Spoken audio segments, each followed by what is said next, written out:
In today's video, I'm going to teach you how to block an email address in Outlook. If your inbox keeps getting messages from someone you never want to hear from again, blocking the sender is a quick way to keep those emails out of sight. In Outlook on the web, this adds the address to your blocked list and sends future messages straight to junk, helping you stay focused. Start by opening your Outlook account in your browser and signing in. Once your mailbox loads, make sure you're in your inbox so you can see your recent messages. Next, open the message from the sender you want to block. Take a second to confirm it's the right sender by checking the from line. Display names can be misleading, so glance at the actual email address if it's visible. This helps ensure you're blocking the source you intend. With the message open, look to the top right area of the reading pane or the toolbar just above it and click the three dots icon. This is the More Actions menu. If your window is narrow, some options may be tucked under this menu, so expanding the window can make them easier to find. From the menu that appears, choose Block.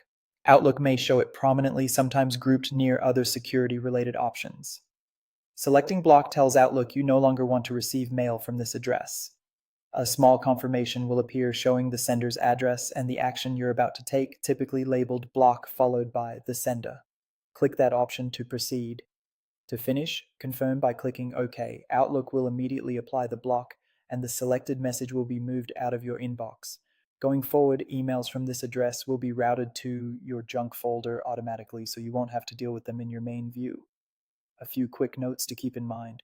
Blocking targets a single email address. If a sender uses multiple addresses, you might still see messages from the others.